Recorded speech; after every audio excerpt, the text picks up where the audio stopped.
నమస్తే, welcome to our channel. నేను సిరి.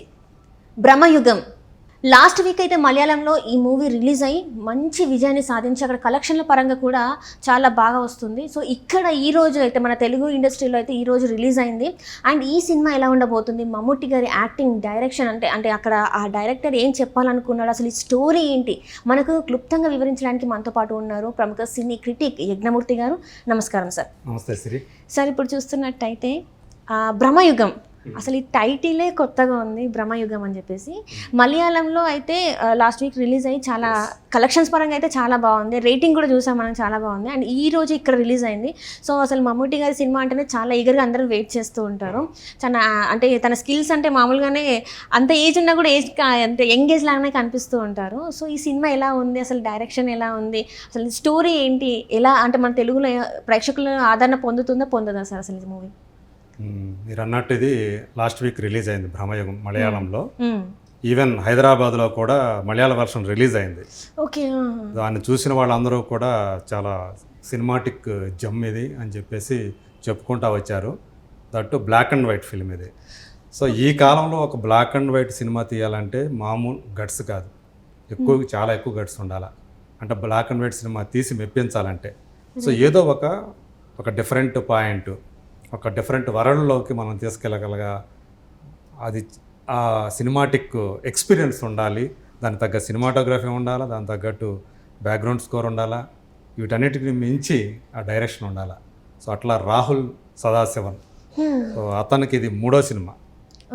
దీనికి ముందు భూతకాలం అని ఒక సినిమా చేశాడు, దానికంటే ముందు రెడ్ రైన్ అని చెప్పేసి ఒక సినిమా చేశాడు.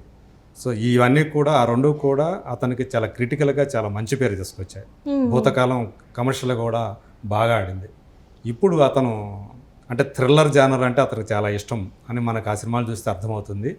సేమ్ ఇది కూడా ఒక థ్రిల్లర్ జానర్లో మనం ముందుకు తీసుకొచ్చాడు.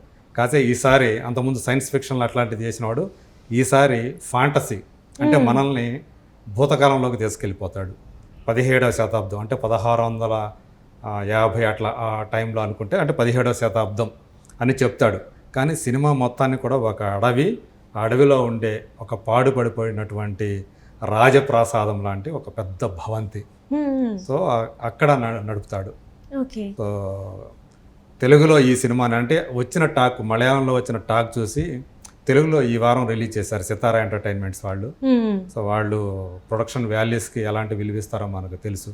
సో ఈ సినిమాని వాళ్ళు అంతే క్వాలిటీతోటి, ఆ డబ్బింగ్ అయినా కూడా డబ్బింగ్ అనిపించకుండా తెలుగు వాళ్ళకి తెలుగు సినిమాయే చూసాము అన్న ఫీలింగ్ కలిగేలా వాళ్ళు ఎంతో క్వాలిటీతోటి ఈ సినిమాని ఈరోజు మన ముందుకు తీసుకొచ్చారు. సో మమ్ముట్టి కూడా ఆయన వయసు మళ్ళిన తర్వాత ఒక 10 ఏళ్ల క్రితం అయితే ఆయన చాలా డౌన్లో ఉన్నట్టు కనిపించాడు. బట్ ఇప్పుడు కొత్త కొత్త కథలతోటి, ఎంతో వైవిధ్యమైనటువంటి, ఎంతో ప్రయోగాత్మకమైనటువంటి పాత్రలతోటి, సబ్జెక్టుతోటి ఆయన మన ముందుకు వస్తున్నాడు. కన్నూర్ స్క్వాడ్ అనేది, అట్లాగే కాదలని, ఈ మధ్య కాలంలో ఆయన చేసిన సినిమాలు క్రిటికల్గా కూడా ఎంతో పేరు తీసుకొచ్చాయి ఆయనకి. వాటిని ఆయనే ప్రొడ్యూస్ చేశాడు. సో ఇప్పుడు ఆయన మరో ఒక డిఫరెంట్ రోల్ తోటి ఒక రాజభవంతిని ఆయనే అధిపతి అనమాట. అలాంటి ఒక కుమరన్ పొట్టి అనే ఒక పాత్ర చేశాడు ఇందులో. సో ఆయన మళ్ళీ అలాంటి ఒక వైవిధ్యమైన పాత్రతోటి, సబ్జెక్ట్ తోటి మన ముందుకు వచ్చాడు. అంటే ఇక్కడ నాకు ఒక చిన్న డౌట్ వచ్చింది సార్. బ్లాక్ అండ్ వైట్ అని మీరు చెప్పారు కదా, అంటే బ్లాక్ అండ్ వైట్ అంటే మామూలుగా మనందరికీ పాతకాలం సినిమా అనుకుంటాం, అప్పటి స్టోరీస్, అప్పటి ముందు వచ్చిన సినిమాలు అనుకుంటాం. కానీ ఈ టైంలో ఇప్పుడు బ్లాక్ అండ్ వైట్లో తీశారు కాబట్టి జనాలు అంతగా ఆదరిస్తారంటారా సార్? మరి బహుశా నేను అనుకోవటం ఆయన ఆ ఎక్స్పీరియన్స్ కోసం, అంటే ఇది 17వ శతాబ్ద కాలానికి సంబంధించిన కథ కాబట్టి అప్పటికే రంగులు లేవు కాబట్టి, సో అట్లా ఆయన ఒక దానికి తగ్గట్టుగా, ఆ నేపథ్యానికి తగ్గట్టుగా, ఆ ఎక్స్పీరియన్స్ కోసం ఆయన ఆ బ్లాక్ అండ్ వైట్ దాన్ని ఎంచుకున్నాడు అని చెప్పేసి మనం అనుకోవచ్చు. ఆ ఫార్మాట్ని కథగా చూస్తే ఒక ఇద్దరు అడవిలో తప్పిపోతారు, ఇద్దరు మనుషులు, ఇద్దరు మగవాళ్ళు. అందులో ఒక అతను, ఒక యక్షిణి ఎదురవుతుంది వాళ్ళకి. సో ఆ యక్షిణి అంటే తెలుసు కదా మనకి, ఆమె కామరూపంతో ఉండే ఆమె. సో దాని ఆకర్షితులై ఆ యక్షిణి చేతిలో బలైపోతాడు. ఇంకొక కుర్రాడు, యువకుడు, అతను అక్కడి నుంచి భయంతో పారిపోయి ఆ రాజప్రాసాదం అని ఏదైతే చెప్పుకుంటున్నామో ఆ అడవి మధ్యలో ఉండే దాంట్లోకి వస్తాడు. అది అక్కడ ఎందుకు ఉంది, అక్కడ ఇద్దరే మనుషులు ఉంటారు అందులో అప్పటి వరకు. అందులో ఒక మమ్ముట్టి పోషించినటువంటి కుమరన్ పొట్టి, ఆయనకు వంట చేసి పెట్టే వంటవాడి పాత్ర, ఈ ఇద్దరే మనుషులు ఉంటారు. అక్కడ ఈ మూడో వ్యక్తిగా మనవాడు వెళ్తాడు, ఈ యంగ్ అతను. సో దేవ అతని పేరు. అక్కడ అతను ఎలా చిక్కుకుపోతాడు, అక్కడి నుంచి అతను బయటికి రావడానికి చేసిన ప్రయత్నాలన్నీ వృధా అయిపోతాయి. అతను మంత్రతంత్రాలతోటి కుమరన్ పొట్టి అతన్ని ఆపేస్తూ ఉంటాడు. వెళ్ళాలనుకున్నప్పుడల్లా అతనికి ఏదో ఒక సమస్య వస్తుంది, అనారోగ్య సమస్య కావచ్చు, ఇంకో సమస్య కావచ్చు, వెళ్ళలేకపోతాడు. అతను యాక్చువల్గా ఒక గాయకుడు అనమాట, అక్కడికి వెళ్ళిన అతను ఆ దేవ. సో ఎవరు అతను, అసలు ఆ కుమరన్ పొట్టి ఎవరు, అతని వెనుకున్న రహస్యం ఏంటి, అసలు ఆ రాజప్రాసాదం వెనుకున్నట్టు రహస్యం ఏంటి, ఇతను వెళ్ళిన కాడి నుంచి అక్కడ అతనికి ఎలాంటి అనుభవాలు ఎదురయ్యాయి, ఈ ముగ్గురు మనుషులు కాకుండా అక్కడ ఇంకెవరన్నా ఉన్నారా, సో ఏం జరుగుతుంది అక్కడ, ఇదంతా కూడా ఒక అంటే కేరళలోని జానపద సోయగం అంతా, అక్కడ సౌందర్యం అంతా కూడా ఈ థ్రిల్లర్లో చాలా అందంగా అతను డైరెక్టర్ చూపించాడు, రాహుల్ సదాశివ్. సో అదంతా ఎక్స్పీరియన్స్, అది చూసి మనం అనుభూతి పొందాల్సిందే, అనుభవం చెందాల్సిందే, అలా ఉంటుంది. ఇంకా పర్ఫార్మెన్స్ విషయానికి వస్తే మమ్ముట్టి ఆ కుమరన్ పొట్టిగా, సో ఆ పాత్రలో పరకాయ ప్రవేశం చేసి అంటే అతనికి గ్రే షేడ్ కూడా ఉంటుంది అనమాట. సో ఆ గ్రే షేడ్లో మమ్ముట్టిని మనం చూడటం అనేది ఒక మంచి ఎక్స్పీరియన్స్. అంటే 72 years ఆయన మన మమ్ముట్టి గారు, అంటే ఆ పోస్టర్ చూస్తే మనకు అర్థమవుతుంది ఇంత ఫిరోషియస్, అంటే ఆయన ఆ స్మైల్, ఒకలాంటి స్మైల్, ఆ బ్లాక్ అండ్ వైట్ పోస్టర్ అదంతా చూస్తేనే మనకి ఏదో ఉంది, ఏదో కథ జరుగుతుంది అని అనిపిస్తుంది. సో అంత బాగుంది. సో మీరు స్టోరీ అంటే ఇక్కడ మీరు చెప్తుంటే కూడా నాకు ఇప్పుడు వెళ్ళి చూడాలనిపిస్తుంది. అంటే ఏముంది అసలు ఈ కథలో ఏంటి అసలు. అంటే మలయాళం అంటేనే సార్ చాలా వరకు నేచర్ వైజ్గా మనకి చూస్తుంటాం, చుట్టూ వాటర్, ఆ గ్రీనరీ అంతా. సో ఇది మీరు చెప్పేది ఏంటంటే మళ్ళీ ఫారెస్ట్లో అని చెప్తున్నారు. సో ఇదంతా చూస్తుంటే పాతకాలం, అంటే మీరు అన్నట్టు ఒక 60s 70s జరిగింది అనుకోవచ్చా సార్ మరి?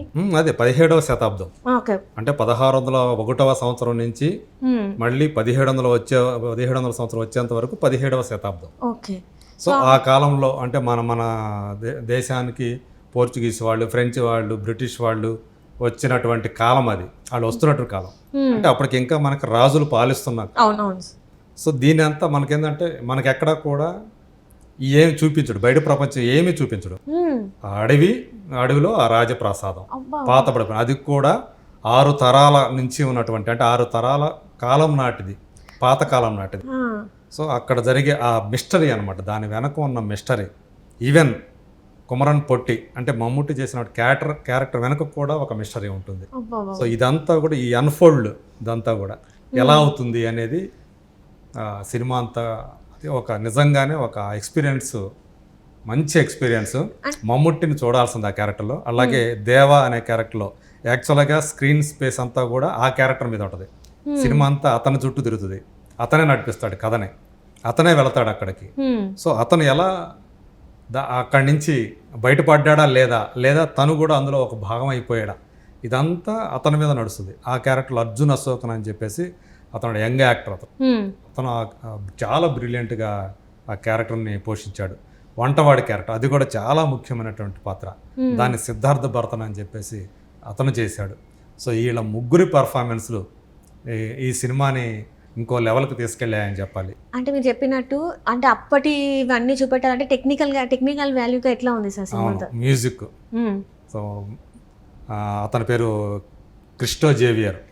ఆ మ్యూజిక్ అది హాంట్ చేస్తూ ఉంటుంది అనమాట. అసలు ఒక్కొక్క సీను వచ్చేటప్పుడు ఎక్కడైతే మిస్టరీ ఉంటుందో ఆ మిస్టరీ టైంలో వచ్చే మ్యూజిక్ కూడా మనల్ని హాంట్ చేస్తూ ఉంటుంది. ఇప్పుడు ఏం జరగబోతుంది ఏంటి అనేది ఒక చిన్న హారర్ మిక్స్ లాగా అనిపిస్తుంది, బట్ అదొక మంచి ఎక్స్పీరియన్స్.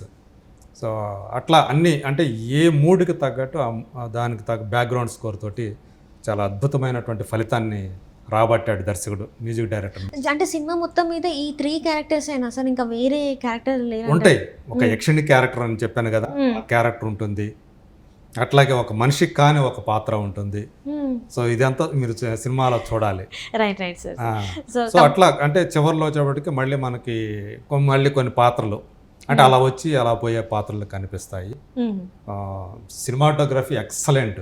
ఎందుకంటే బ్లాక్ అండ్ వైట్లో మీరు అన్నట్టు యాక్చువల్గా అడవంటే గ్రీనరీ కనిపిస్తుంది, ఇక్కడ గ్రీనరీ కనపడదు, కానీ ప్రతి ఆకు కనిపిస్తుంది మనకి.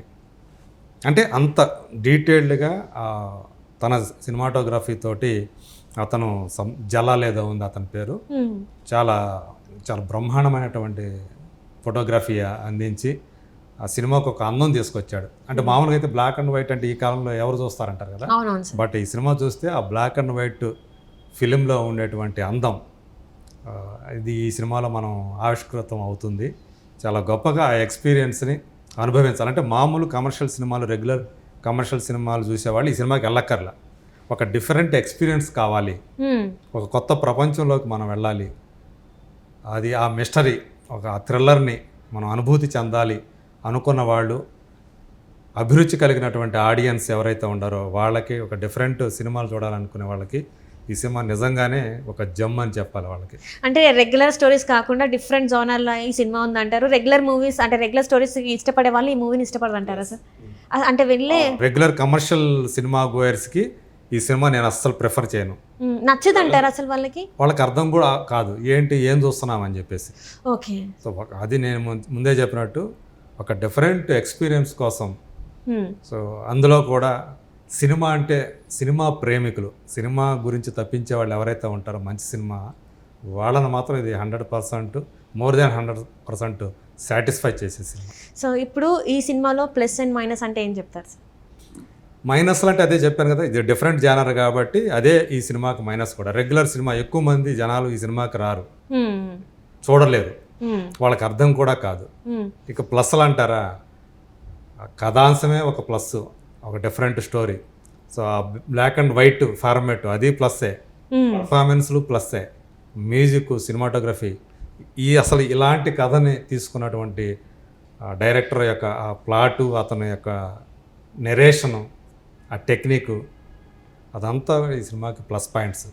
మైనస్ పాయింట్స్ అంటే ఒకటే చెప్పాలి, ఇది రెగ్యులర్ సినిమా కథ కాకపోవడం, ప్రేక్షకులను మామూలుగా ఆకట్టుకునే మామూలు సినిమాలు చూసి ఫ్యామిలీ డ్రామాలో లేకపోతే యాక్షన్ ఫిలింలో లవ్ స్టోరీస్ ఇట్లాంటివి చూసి అలాంటిది కోరుకొని వెళ్ళే వాళ్ళకు మాత్రం ఇది ఎట్టి పరిస్థితుల్లో వాళ్ళకి ప్రిఫర్ చేసే సినిమా కాదు. ఆ రకంగా ఇది మైనస్ అని చెప్పాలి అంతే.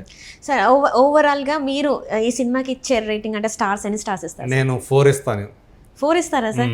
అంటే మీరు చెప్పేది ఏంటంటే జనాలు రారని చెప్తున్నారు, అండ్ ద సేమ్ టైం మీరు మళ్ళీ 4 ఇస్తున్నారు సార్. అది ఆ ఎక్స్పీరియన్స్ అంతే. అంతేనా? అలాంటి గ్రేట్ ఎక్స్పీరియన్స్ ఇచ్చే సినిమా ఇది. అంటే ఇది యూత్కి మీరు సజెస్ట్ చేస్తారా, చేయరా సార్? యూత్లో కూడా ఇవాళ యూత్ వాళ్ళు కూడా రెగ్యులర్ సినిమాలను ఇష్టపడట్లా. చాలామంది ఈవెన్ ఈ సినిమాకి వచ్చినటువంటి కొంతమంది యంగ్ ఆడియన్స్ కూడా చాలా బాగా దాన్ని ఎంజాయ్ చేస్తున్నారు. సో వాళ్ళ టేస్ట్లు మారుతున్నాయి. సో వాళ్ళు కూడా యూత్లో కూడా కొంతమంది దీన్ని ఇష్టపడే వాళ్ళు ఉన్నారు. సో వాళ్ళు వెళ్ళాలి ఇలాంటిది. సో నిజమైన సినిమా ప్రేమించే వాళ్ళు ఈ సినిమాని ఖచ్చితంగా చూస్తారు. సో ఓవరాల్గా మీరు ఇచ్చేది స్టార్స్ మాత్రం 4 స్టార్స్ ఇస్తాను. Right sir.